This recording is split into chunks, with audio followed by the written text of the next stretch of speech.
इबादिल्लाहि जमा का खरदालतिन अला हुक्म इत्तिसाली। मैं अल्लाह के तमाम शहरों को ऐसे देख रहा हूं जैसे कोई अपनी हथेली पर राई के दाने को देख रहा है।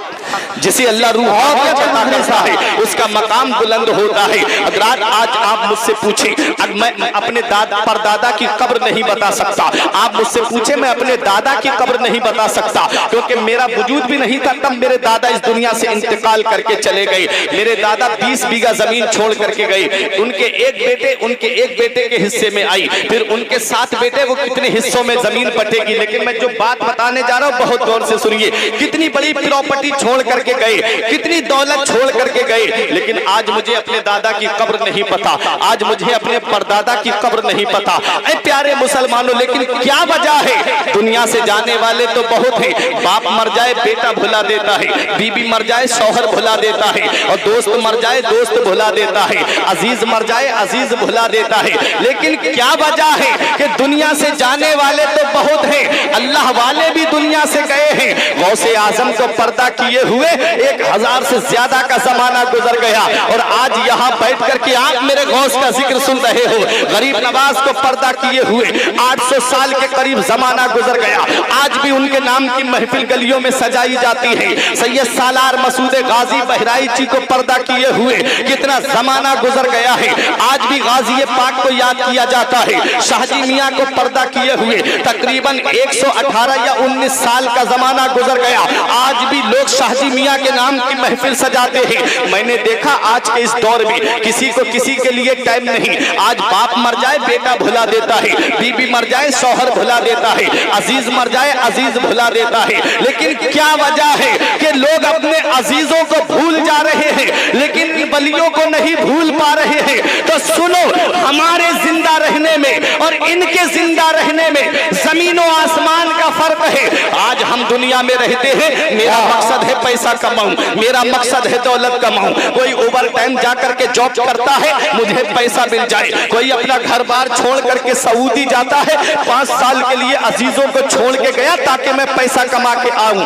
प्यारे मुसलमानों, आज हमारा मिशन जो है वो पैसा बन गया है, और ये अल्लाह वाले वो है, इनका मिशन पैसा नहीं था, बल्कि झोपड़ी में बैठ करके रात को भी नमाज पढ़ा करते थे और दिन में भी अपने रब की इबादत किया करते थे। जो अपने रब को याद करता है, अल्लाह उसका नाम मिटने नहीं देता है, लोगों के दिलों में उसका नाम डालता है। वाह वाह, नारे तकबीर, नारे रिसालत, मसलक आला हज़रत, जश्न गौसासम, जिक्र गौसासम, अल्लामा फुरकान मंजरी साहब किबला, मुसलमाने भांगा डांडी, सरजमीने भांगा डांडी, बहुत अच्छे मंजरी साहब। आशा आज जवान हमारे यहाँ पर भी हैं, जवान इससे पहले भी हुआ करते थे, लेकिन कितना फर्क है आज के नौजवान में और कल के नौजवान में। आज का नौजवान अपनी जवानी को मोबाइल की स्क्रीन पे बर्बाद करता है, कोई फेसबुक पे बर्बाद करता है, कोई व्हाट्सएप पे बर्बाद करता है, कोई इंस्टाग्राम और ट्विटर पे अपनी जिंदगी बर्बाद कर रहा है। लेकिन आओ मैं आज एक नौजवान का वाकया आपको सुनाऊं, ताकि तारीख की रोशनी में आपको आगे लेकर के चलूं। मुझे गौसे आजम का जिक्र करना है, मुझे अपने गौस की हिस्ट्री बयान करनी है, मुझे अपने गौस का मकाम और मर्तबा बताना है। आज के नौजवान को देखो और कल के नौजवान को देखो। आज के नौजवान मस्जिद में अजान हो रही है लेकिन नमाज के लिए नहीं जाता है। मस्जिद से मुअज्जिन पुकार के कहता है हय्या अलस सलाह हय्या अलल फलाह, आओ नमाज की तरफ, आओ कामयाबी की तरफ। लेकिन भाई है कि मोबाइल में लगा है लेकिन नमाज पढ़ने नहीं जाता है। आओ मैं एक नौजवान का किस्सा आपको सुनाता हूँ, एक नौजवान का तकवा मैं आपको दिखाता हूँ। नौजवान है, नाम है हजरत शेख अबू सालेह मूसा जंगी दोस्त। दरिया के किनारे लेटे हुए हैं, शिद्दत की गर्मी पड़ रही है, गरम गरम लू के थपेड़ों ने होठों को खुश्क कर दिया है, भूख की शिद्दत ने बेचैन कर दिया, भूख की शिद्दत ने निढाल कर दिया। परेशान हो गए, काश कोई मुबाह चीज मिल जाए ताकि पेट की भूख मिटा ली जाए। दरिया के किनारे घूमते रहे, कुछ नजर नहीं आया।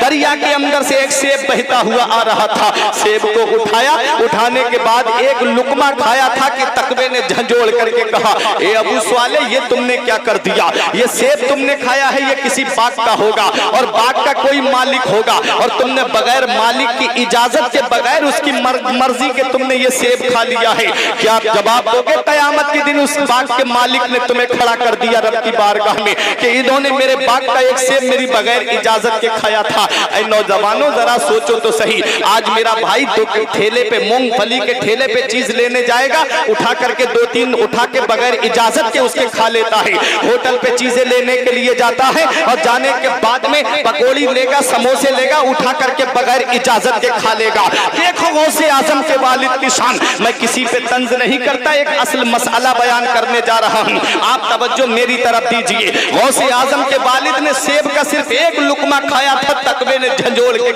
कर रख दिया। ए अबू स्वाले, ये तुमने क्या कर दिया? कयामत के दिन इसके मालिक ने तुमसे पूछ लिया, बगैर इजाजत के मेरा सेब खाया था, क्या जवाब दोगे कयामत में? रोने लगे, दरिया के किनारे चलते रहे। चलते चलते कई मील का सफर किया तो एक बाग देखा जिसकी टहनी दरिया के ऊपर झुकी हुई थी, जिसमें से दरख्त के ऊपर से सेब टूट के दरिया में गिर रहे थे। समझ गए इसी बाग का ये सेब है। अंदर गए, एक बूढ़ा बैठा अल्लाह अल्लाह कर रहा था। सलाम किया, जवाब दिया बूढ़े ने। कहा कैसे आना हुआ नौजवान? कहा मैंने आपके बाग का एक सेब आपकी बगैर मर्जी के खा लिया है, क्या मेरी गलती माफ हो सकती है? बुजुर्ग ने सर से ऊपर तक देखा, बोले कहां से आ रहे हो? कहा कई मील का सफर करके आ रहा हूं आपकी तलाश में। इतना सुनना था कि बूढ़े ने अपनी आंखें बंद की। मौलाना रूम फरमाते हैं, लौहे महफूज पेशे औलिया, औलिया के सामने लौहे महफूज होता है।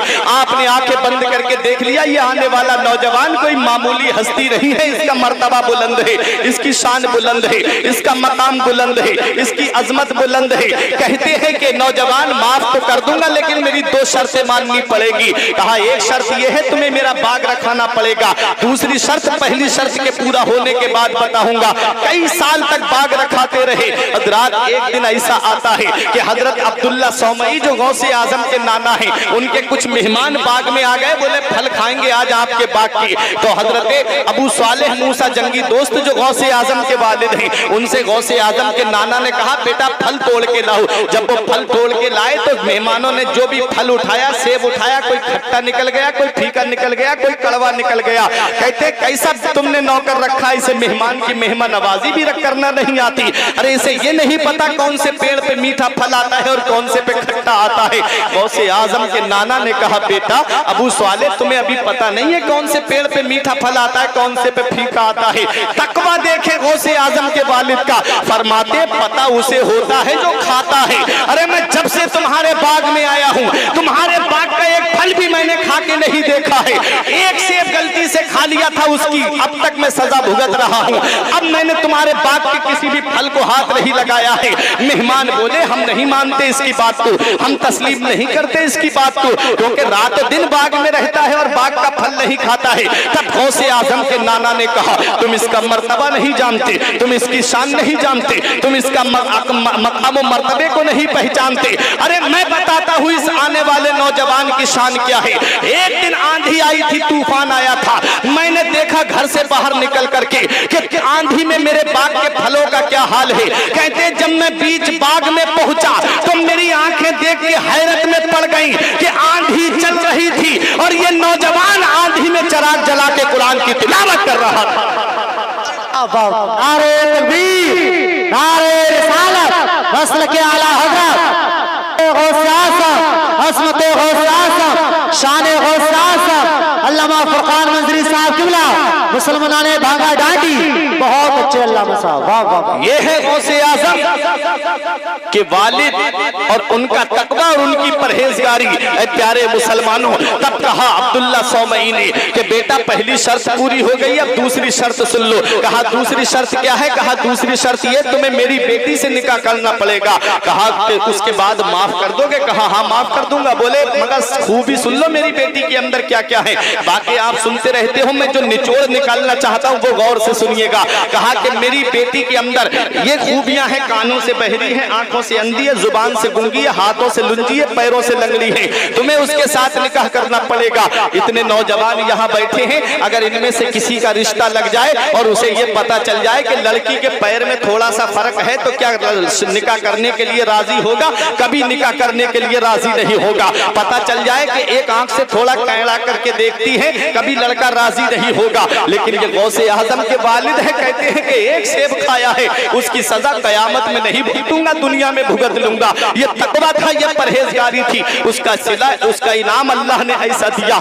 जब उनका निकाह हो गया तो निकाह होने के बाद जब हुजरे उरूसी में पहुंचे तो दरवाजे पे जैसे ही खड़े हुए सलाम किया तो अंदर से सलाम का जवाब आया और जो दुल्हन बैठी थी वो उठ के खड़ी हो गई। आप सोच में पड़ गए, उन्होंने कहा था कि बहरी है, कहा मैंने सलाम किया तो जवाब दिया, सलाम को सुन लिया, इसका मतलब बहरी नहीं है। मुझे देख के खड़ी हो गई, मतलब अंधी भी नहीं है। मेरे लिए इस्तिकबाल के लिए हाथों को आगे बढ़ाया, कहा आइए बैठिए, पता चला कि हाथों से लुंजी भी नहीं है और मेरे अदब के लिए आगे बढ़ी, मतलब पैरों से लंगड़ी भी नहीं है। फौरन वापस निकल आए अबू साले, कहा कि हुजूर आपने कौन से कमरे में मुझे भेज दिया, जो खूबी आपने बताई थी वो उस लड़की के अंदर नहीं पाई जाती है। तब हजरत अब्दुल्ला सौमई ने कहा बेटा वही तुम्हारी दुल्हन है, लेकिन मैंने ये जो तुमसे कहा था इसका मतलब सुन लो, इसका राज सुन लो। मैंने अपनी बेटी को कानों से बहरी इसलिए कहा था कि मेरी बेटी ने आज तक कोई गंदी बात अपने कानों से नहीं सुनी है।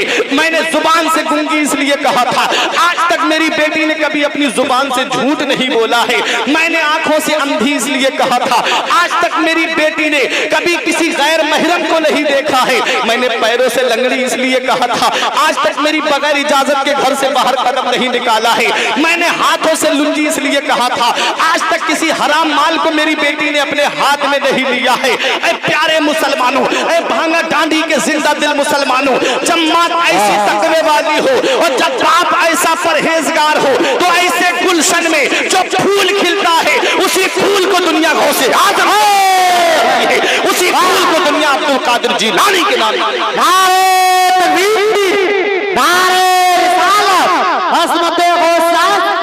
शाने जिक्र अल्लामा फुरकान मंजरी साहब किबला सरजमीने भांगा डांडी मुसलमाने भांगा डांडी, बहुत अच्छे मंजरी साहब माशाअल्लाह सुभान अल्लाह। जब माँ नेक होती है तो औलाद नेक होती है, जब बाप नेक होता है तो औलाद नेक होती है, जब माँ परहेजगार होती है तो औलाद परहेजगार होती है, जब बाप मुत्तकी होता है तो औलाद भी मुत्तकी होती है। अरे जब माँ कुरान पढ़ने वाली फातिमा तो ज़हरा होती है तो बेटा नेज़े पे चढ़ के कुरान सुनाने वाला हुसैन होता है। अरे माँ जब फातिमा उल खैर होती है तो बेटा बगदाद का गौसे आजम होता है। माँ जब माह नूर बीबी होती है तो बेटा हिंदुस्तान का राजा गरीब नवाज होता है। माँ जब आरिफा होती है तो बेटा साबिर कलियरी होता है। माँ जब नेक होती है तो बेटा बाबा फरीदुद्दीन गंजे शकर होता है। माँ जब नेक होती है तो बेटा सैयद सालार मसूद गाजी होता है। माँ जब नेक होती है तो बेटा हुजूर आला हजरत के नाम से जाना जाता है। माँ जब नेक होती है तो बेटा मुफ्ती आजम होता है। माँ जब नेक होती है तो बेटा अख्तर रजा खान अजहरी होता है। अरे माँ जब नेक होती है तो बेटा हुज्जतुल इस्लाम होता है। इसलिए ऐ मेरी माँ और बहनों, अपने बच्चों को वक्त से पहले जवान कर दो। हीरो हीरोइन का किरदार दे के जवान मत करो, फिल्मी एक्टरों का किरदार दे के जवान मत करो। अगर अपने बच्चों को जवान करना है तो करबला के हुसैन आजम के जवान करो। अपने बच्चों को जवान करना है तो बगदाद के गौसे आजम का किरदार दे के जवान करो। बच्चों को जवान करना है अजमेर के गरीब नवाज का किरदार दे के जवान करो। बच्चों को जवान करना है तो आला हजरत और शाहजी मियाँ का किरदार दे के जवान करो। ये मत देखो मोहल्ले वाले क्या कहेंगे, ये मत देखो खानदान वाले क्या कहेंगे, ये मत देखो रिश्तेदार क्या कहेंगे। अरे जमाना खफा है तो क्या गम है इसका, जमाने को ठोकर लगाए चला जा। जमाना ही एक दिन तेरे साथ होगा, तू आका को अपने मनाए चल जा। नारे तकबीर, नारे रिसालत, मसल के आला हजरत जश्न गौस आज़म अल्लामा फुरकान मंजरी साहब किबला, बहुत अच्छे हजरत। ऐसे हसीन गुलशन में माँ भी अल्लाह की वलिया और बाप भी अल्लाह का वली और नाना भी अल्लाह का वली और फूफी आयशा भी अल्लाह की बहुत बड़ी वलिया। ऐसी गौसे आजम की फूफी सूखा पड़ गया, बारिश नहीं हो रही थी, लोग आगे बोले बारिश नहीं हो रही, दुआ कर दें। सिर्फ झाड़ू लगाई आंगन में, कहा मौला झाड़ू मैंने लगा दिए, छिड़काव तू कर दे। बस इतना जुबान से निकलना था, फौरन मूसलाधार बारिश होने लगी। ऐसे गुलशन में जो फूल खिला, उसी फूल को दुनिया कुतुब रब्बानी के नाम से जानती है, महबूब सुबहानी के नाम से जानती है, शहबाज लामकानी के नाम से जानती है। उसी फूल को दुनिया सैयदुल अस्याद कहती है, उसी फूल को दुनिया जय्यदुल अजियाद कहती है, उसी फूल को दुनिया कुतुब रब्बानी गौसे आजम के नाम से जानती है। एक रमजानुल मुबारक 470 या 71 हिजरी को कस्बा जीलान के मोहल्ला नीफ में मेरे गौसे आजम पैदा हुए। और प्यारे मुसलमानों, आपने 18 साल तक कस्बा जीलान के कुर्ब जवार में तालीम हासिल की। 470 में पैदा हुए और 488 हिजरी में बगदाद में पहुंचे हैं 18 साल की उम्र में। लेकिन आओ जरा तारीख उठा के देखो, मेरे गौसे आजम तो पैदाइशी वली हैं। अल्लाह ने गौसे आजम को पैदाइशी वली बना करके भेजा है। ऐसे गौसे आजम अल्लाह के वली हैं। इंसान तब तक वली बनता ही नहीं है जब तक गौसे आजम उस पर दस्तखत नहीं कर देते हैं, जब तक गौसे आजम की मोहर नहीं लग जाती है। विलायत का बजट गौसे आजम की बारगाह से पास होता है। ऐ प्यारे मुसलमानों, मेरे गौस को इतना बड़ा मकाम कैसे मिला, इतनी बड़ी अजमत कैसे मिली, इतनी बड़ी शान कैसे मिली, इतना बड़ा रुतबा कैसे मिला? तो खुद मेरे गौस फरमाते, दरस्तुल इल्म हत्ता सिरतो कुतबा, मैंने इतना इल्म हासिल किया कि अल्लाह ने मुझे कुतुब बना दिया। पता चला सरदारी इल्म से मिलती है, बुलंद रुतबा इल्म से मिलता है, बुलंद मकाम इल्म से मिलता है, बुलंद शान इल्म से मिलती है। आज हमने विलायत को जिहालत से जोड़ दिया है। जिस पीर के हाथ में कई कई अंगूठियां हो, हम समझते हैं बहुत बड़ा पीर है। अगर उसके गले में मालाएं पड़ी हो, हम समझते हैं बहुत बड़ा पीर है।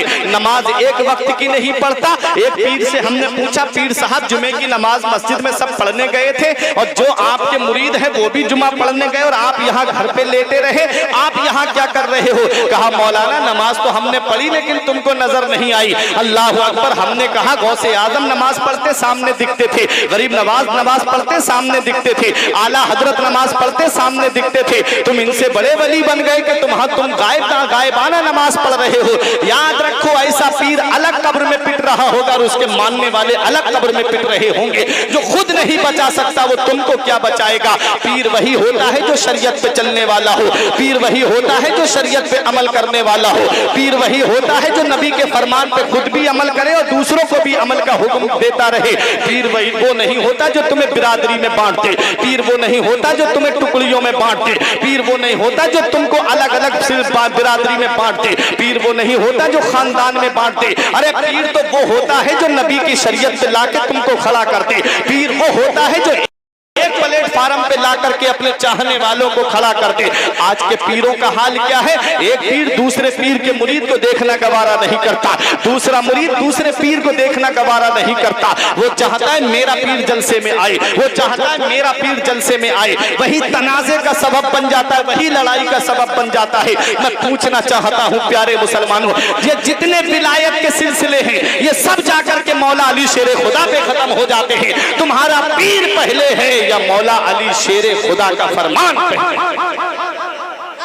देखें क्या शान है गौसे आजम की। वो तो पीराने पीर हैं, वो तो रोशन जमीर हैं। आप तवज्जो मेरी तरफ दीजिए। गौसे आजम की शान में बताना चाहता हूँ, पीर कैसा होता है, पीर की शान क्या होती है। गौसे पाक रजी अल्लाह तआला अन्हु की मोहब्बत में आने वालों, गौसे आजम का मकाम व मर्तबा देखो, गौसे आजम की शान देखो। आपने कस्बा जीलान के कुर्ब जवार में तालीम हासिल की, 18 साल की उम्र हो गई गौसे आजम की। अब गौसे आजम अपनी माँ से कहते अम्मी अब मैं मदरसा तालीम हासिल करने बगदाद जाना चाहता हूँ। अब दीजिए तवज्जो मेरी तरफ। माँ की उम्र 70 के पार हो चुकी है। अब 70 साल जिस औरत की उम्र हो जाए, बताओ बुढ़ापे में उसे औलाद की कितनी जरूरत पड़ती है, औलाद की कितनी जरूरत पड़ती है बुढ़ापे में माँ को। लेकिन गौसे आजम की वालिदा है, कहती है मेरे लाल तू अगर इल्म हासिल करने बगदाद जाना चाहता है तो शौक से चला जा, मैं बुढ़ापे की आड़ तुझे नहीं बनाऊंगी। मेरे लाल जा नाना मुस्तफा की शरीयत को हासिल कर। लेकिन ये नहीं कहा माँ ने बेटा तू अब बुढ़ापे में मुझे छोड़ के जा रहा है, अब इस बुढ़ापे में मैं किसके सहारे रहूंगी। ये नहीं कहा मेरे गौस की वालिदा ने। याद रखो माँ बाप का मकाम और मर्तबा बहुत बड़ा होता है। माँ चाहती अपने बेटे को अपने पास रोक लेती, माँ चाहती गौसे आजम को बगदाद न जाने देती, वहीं पर रोक लेती। लेकिन माँ ने नहीं रोका गौसे आजम को। ये नहीं कहा बेटा अब इस उम्र में मुझे छोड़ के जा रहा है, बेटा अब इस उम्र में मैं किसके सहारे पे रहूंगी। ये नहीं कहा गौसे आजम की की वालिदा ने। इतना याद रखना, पूरी जिंदगी बेटा अपनी माँ के 3 एहसानों का बदला नहीं दे सकता। पूरी जिंदगी बेटा माँ बाप की खिदमत करता रहे, लेकिन 3 एहसान माँ ने ऐसे कर दिए हैं औलाद के ऊपर कि बेटा पूरी जिंदगी अपनी माँ की खिदमत के लिए वक्त कर दे, लेकिन फिर भी वो एहसानों का बदला नहीं चुका सकता। और वो 3 एहसान क्या है? एक एहसान ये है कि 9 महीने उसने तुमको अपने शिकम में रखा है। 9 महीने अपने शिकम में रख करके उस माँ ने घर का काम भी किया है, घर के काम काज को भी किया है और बहुत परेशानियां उठाई हैं। आप जानते हो, जो आदमी शादीशुदा हैं वो इस हालत से वाकिफ होते हैं, जब औरत अय्यामे रज़ाअत से होती है, जब औरत जो है वो शिकम से होती है, बच्चे की विलादत का मामला जब आता है, तो प्यारे मुसलमानों कितनी परेशानियां होती हैं। औरत को रात में नींद नहीं आती, कभी पैरों में दर्द, कभी सर में दर्द, कभी जिस्म में दर्द, लेकिन बेटा है कि उन कुर्बानियों को भुला देता है, बेटा है कि उन कुर्बानियों को फरामोश कर देता है। हजरत उमर फारूक आजम के पास में एक बुढ़िया आई, रोने लगी, कहा हुजूर मेरा बेटा मुझे बहुत सताता है। कहा क्या बात है? कहा मेरा बेटा मुझे बहुत जुल्म करता है मेरे ऊपर। आपने उसके बेटे को बुलाया और 1 या 2 किलो का पत्थर उसके पेट पे बांध दिया और कहा खाना खाएगा ये पत्थर तेरे पेट से नहीं हटेगा, शाम को सोएगा तब भी ये पत्थर तेरे पेट पे रहेगा, और सोन अगर तू हाजत के लिए लग जाएगा तब भी ये पत्थर तेरे पेट पे बंधा रहेगा। एक रात काटना दुश्वार हो गया, माँ से कहता है अम्मी जाकर के ये पत्थर मेरे पेट से हटवा दे। जब कहा तो उमर फारूक आजम ने उसका वजन और बढ़ा दिया, 3 किलो के करीब पत्थर कर दिया। 3 किलो का पत्थर जब उसके पेट में बांधा गया तो रोने लगा, परेशान हो गया, जिंदगी गुजारना, एक दिन काटना उसको करना पड़ गया, दुश्वार हो गया। उमर फारूक आजम के पास में दोनों माँ बेटे आए और माँ ने रो के कहा हुजूर मैं अपने बेटे को माफ कर रही हूँ, मेरे बेटे से इस परेशानी को हटा दीजिए। उमर फारूक आजम ने पत्थर हटाते हुए कहा था नादान, तू 2-3 किलो का पत्थर पेट पे रख दे, एक दिन काटना तुझे दुश्वार हो गया। तूने अपनी माँ की कुर्बानियों को कैसे भुला दिया, तूने अपनी माँ की कुर्बानियों को कैसे फरामोश कर दिया। तेरी माँ ने 9 महीने तुझे अपने शिकम में रखा था, कैसे रात को लेटी होगी, कैसे रात को उसने तेरे लिए खाना रखा, तेरे वालिद के लिए खाना बनाया होगा, कैसे तेरी माँ ने रात में कैसे करके बिस्तर पे बैठ करके रात गुजारी होगी। अरे नादान, तेरे घर का काम काज भी उसने किया होगा, कैसे तूने अपने माँ बाप की कुर्बानियों को फरामोश कर दिया। औलाद कितनी भी बड़ी दौलत वाली क्यों ना बन जाए, लेकिन माँ बाप के हुक्म के ताबे रहती है। औलाद कितना भी कहे कि ये मकान मैंने अपने पैसे से बनाया है, बेटा कितना भी कहे ये मकान ये सारी जायदाद मेरी अपने पैसे से है, मैंने मेहनत करके बनाई है। हदीस पाक क्या कहती है, नबी का फरमान क्या कहता है। नबी की बारगाह में एक सहाबी आए, बोले आका मेरे वालिद पे मेरा कर्ज आ रहा है, दे नहीं रहे हैं। नबी ने उनके वालिद को बुलाया, बूढ़े सहाबी थे, डंडे का सहारा लेकर के आए। नबी ने फरमाया क्या तुम अपने बेटे का कर्ज नहीं देते? उनकी आंखों में आंसू आ गए, कहते आका जब मैं जवान था मेरे जिस्म में ताकत थी, मेरे जिस्म में कुव्वत थी, मैं पैसे कमा के लाता था, मेरा बेटा मुझसे खर्च को पैसे मांगता तो मैं अपने बेटे को पैसे खर्च को देता था।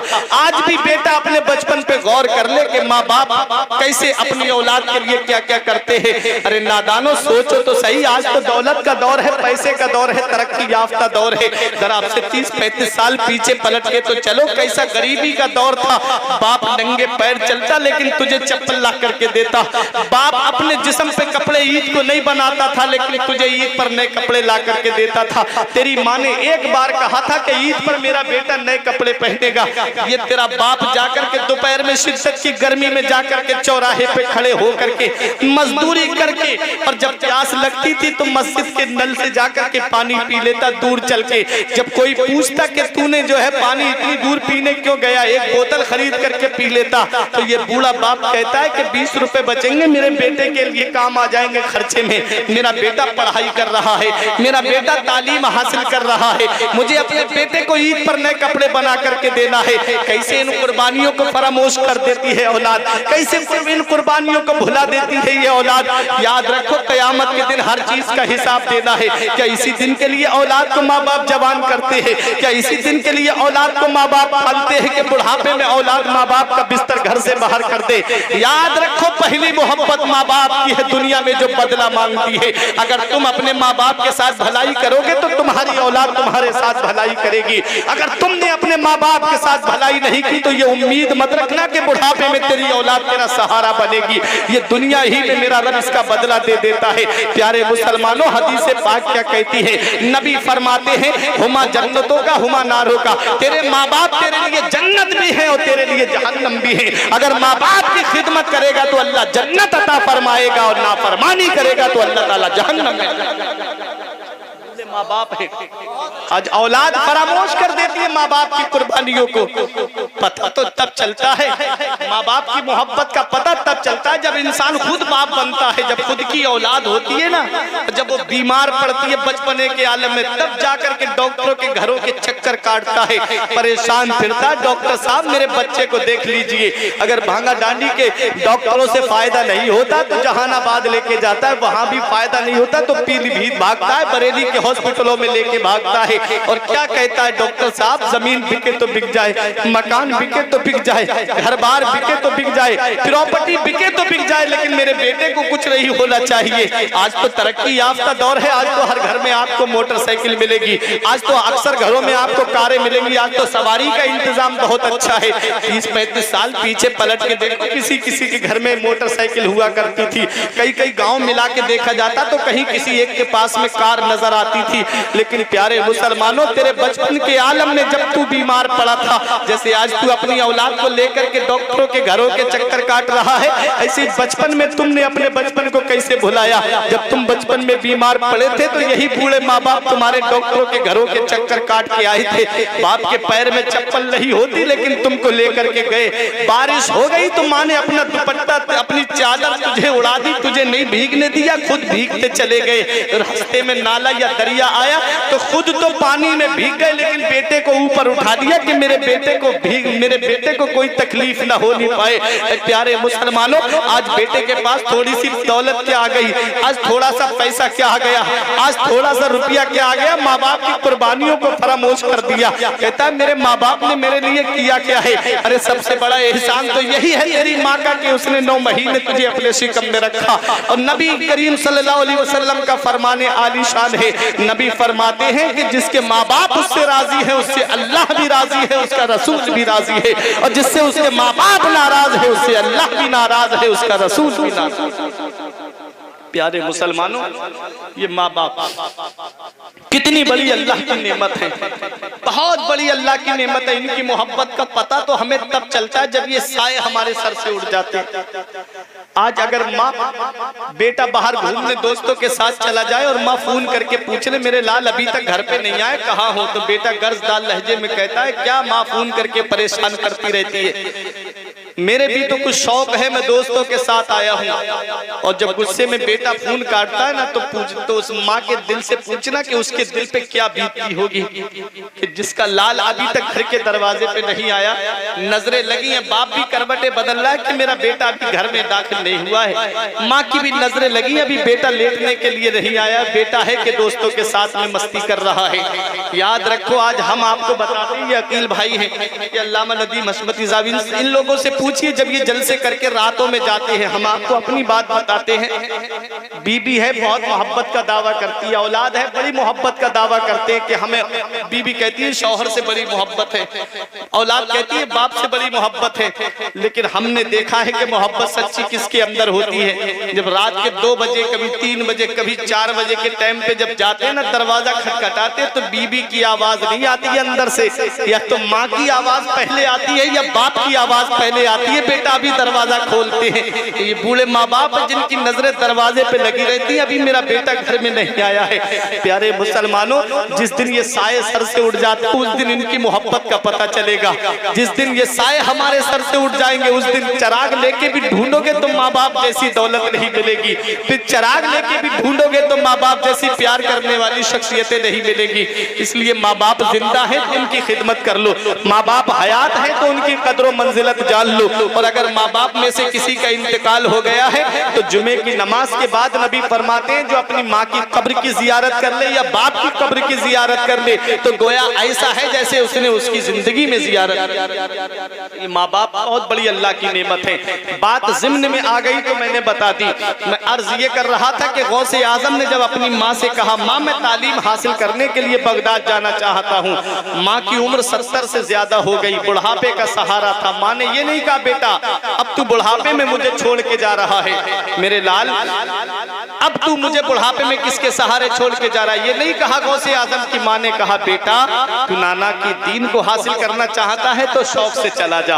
आ गए गौसे आजम, जानते थे कि अब माँ का दीदार नहीं हो पाएगा, अब माँ का दीदार नहीं हो पाएगा। जानते थे मेरे गौसे आजम रजी अल्लाह ताला अन्हु, तारीख बताती है आप बगदाद में इल्म हासिल कर रहे थे और इधर गौसे आजम की माँ का इंतकाल हो जाता है।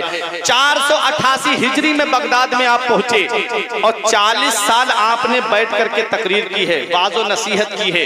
गौसे आजम की मजलिस में पहले 10, 15, 20 लोगों का मजमा होता था, फिर 70 हजार का मजमा गौसे आजम की मजलिस में, मिंबर ईदगाह पे लगता था गौसे आजम का। और गौसे आजम के बाज की ये शान थी कि जब तकरीर करते थे तो जितनी आवाज सामने बैठने वाला सुनता था उतनी ही आवाज सबसे पीछे बैठने वाला सुना करता था। आज हम माइक से आवाज थोड़ी दूरी पे नहीं पहुंचा पाते, लेकिन ये गौसे आजम की शान थी। उन्हीं 40 साल में 32 साल या 33 साल मदरसे में बैठ के पढ़ाया है गौसे आजम। किताबें लिखी हैं गौसे आजम ने, 32 या 33 साल मदरसे में बैठ के पढ़ाया है।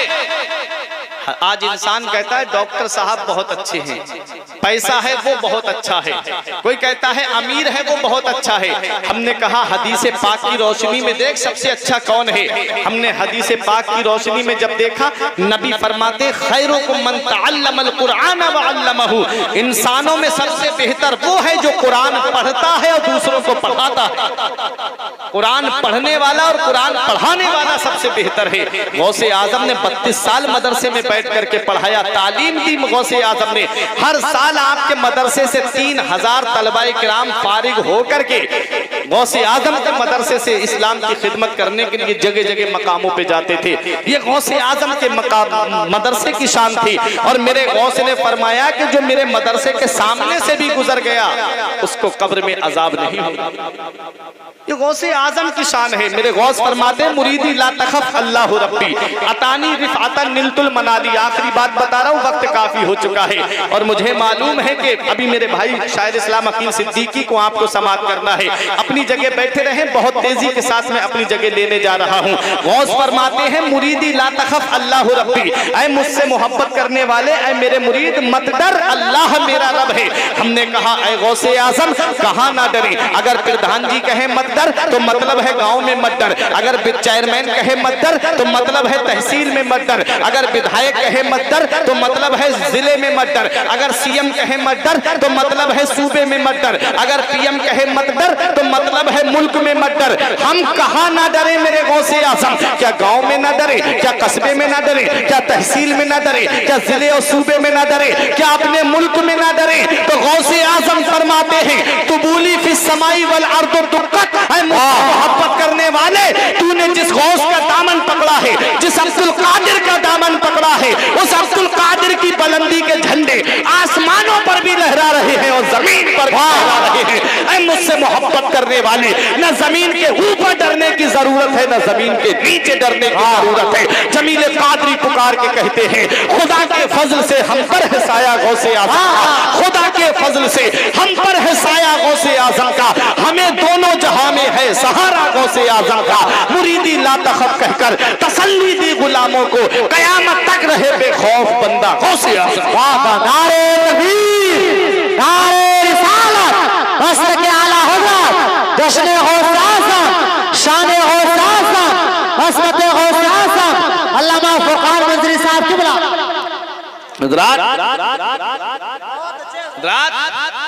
देखे मेरे गौस फरमाते हैं नजर तो इला बिलादिल्लाही जमा का खरदालतिन अला हुक्म इत्तिसाली, मैं अल्लाह के तमाम शहरों को ऐसे देख रहा हूँ जैसे कोई अपनी हथेली पर राई के दाने को देख रहा हो। मेरे गौस फरमाते हैं मुझसे मोहब्बत करने वाला वहां हो जहां सूरज निकलता है, मैं वहां हूं जहां सूरज डूबता है। अगर उसको अब्दुल कादिर को मदद के लिए पुकारता है, मेरे गौस फरमाते हैं मैं वहीं से बैठे बैठे उसकी मदद कर दिया करता हूँ।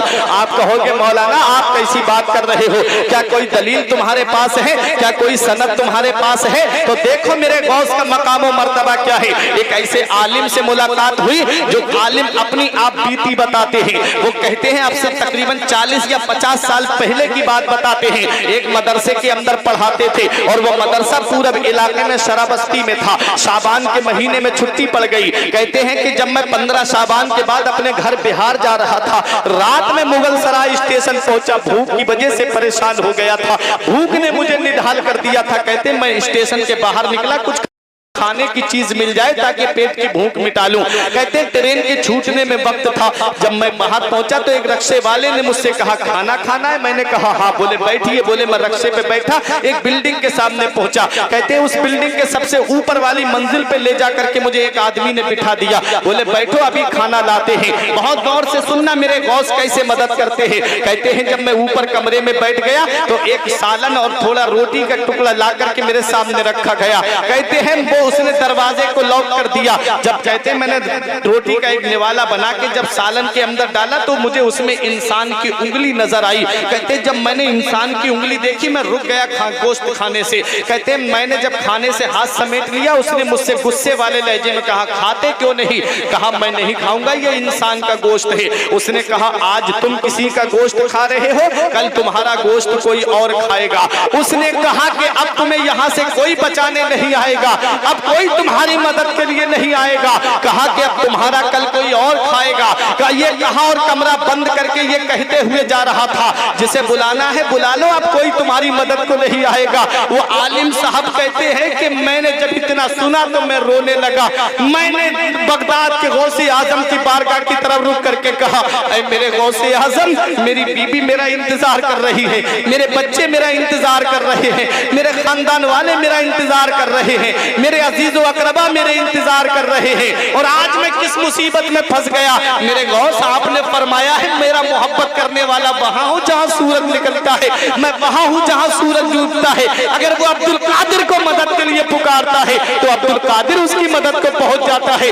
मेरे गौसे आजम मेरी कम मदद करेंगे। कहते हैं मैं रोने लगा, मेरी आंख लग गई। जब मैं लेटा ख्वाब में मुझे क्या देखा कि एक बुजुर्ग मेरे ख्वाब में तशरीफ लाते हैं, हाथ में मिट्टी का एक ढेला था। मुझसे कहते परेशान क्यों होता है, ये मिट्टी का ढेला ले ले, जिस ताले पे लगाता जाएगा ताला खुद ब खुद खुलता चला जाएगा। वो कहते मेरी आंख खुली, मैंने देखा मिट्टी का ढेला वहीं पर था। उन्हीं आलिम साहब का बयान है। कहते मैंने ख्वाब में आने वाले बुजुर्ग से मैंने पूछा था आप कौन हैं जो मेरी मदद कर रहे हैं, आप जरा बताइए तो सही। तो आने वाले बुजुर्ग ने कहा था अरे मुझे नहीं पहचानता, जिस गौस को तूने याद किया है, जिस बगदाद के गौसे आजम को तूने बुलाया है, वो बगदाद का गौसे आजम मैं ही तो हूँ, वो बगदाद का शहंशाह मैं ही तो हूँ। शायर पुकार के कहता है ये अदाए दस्तगीरी कोई मेरे दिल से पूछे, ये अदाए दस्तगीरी कोई मेरे दिल से पूछे, वहीं आ गए मदद को मैंने जब जहां पुकारा।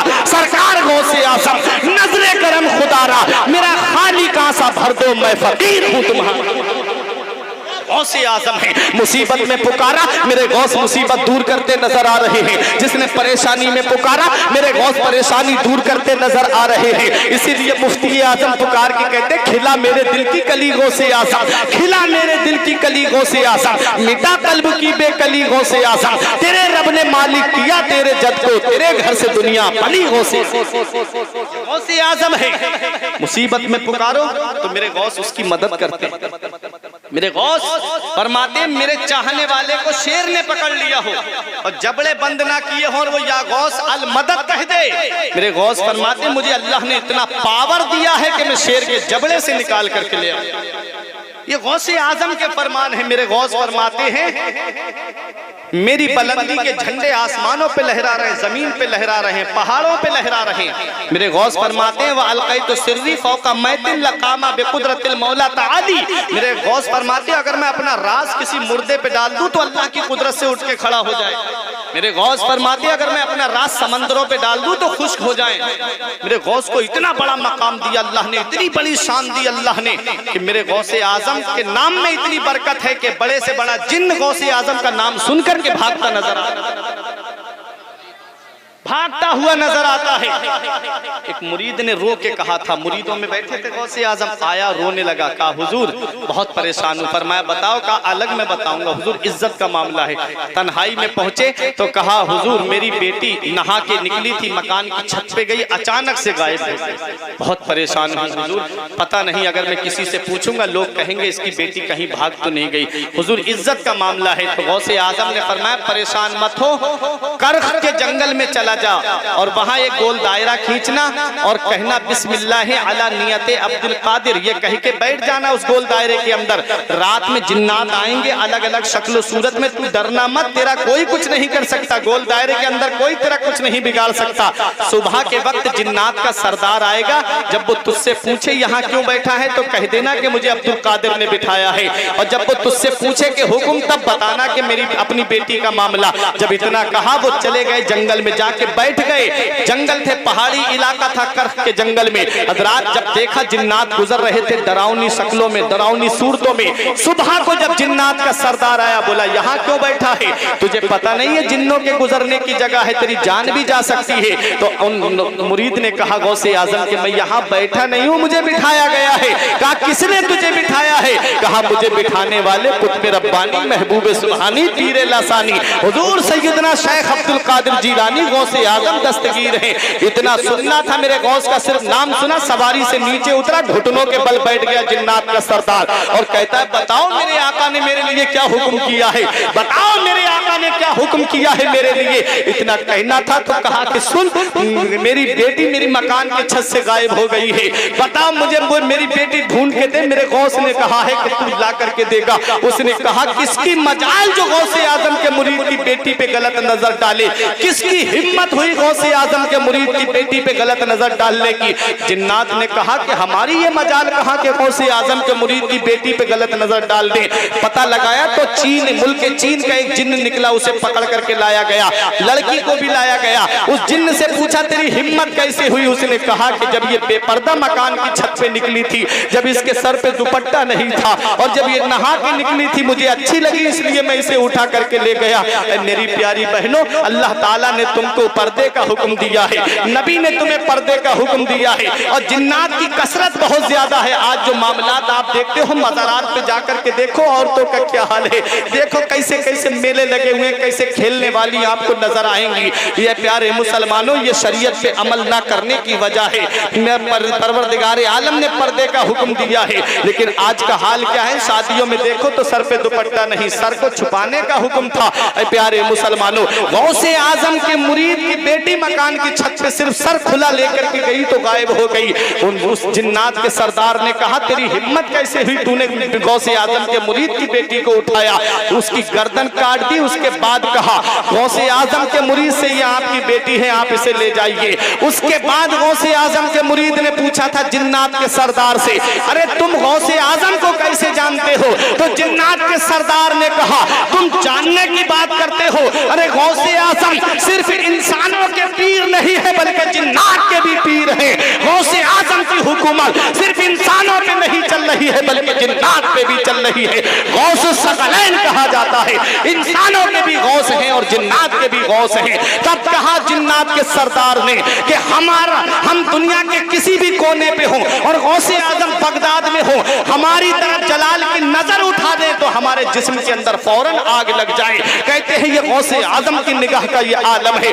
उसके बाद जिन्नात के सरदार ने एक जुमला कहा था, आप भी अपने अपने दिल की तख्ती पे लिख करके ले जाओ, सब सुनो। क्या कहा जिन्नात के सरदार ने, अरे गौसे आजम की शान तो ये है कि जिस मकान में, जिस घर में गौसे आजम का नाम लिया जाएगा, मेरी नस्ल का जिन्न उस घर में दाखिल नहीं हो सकता।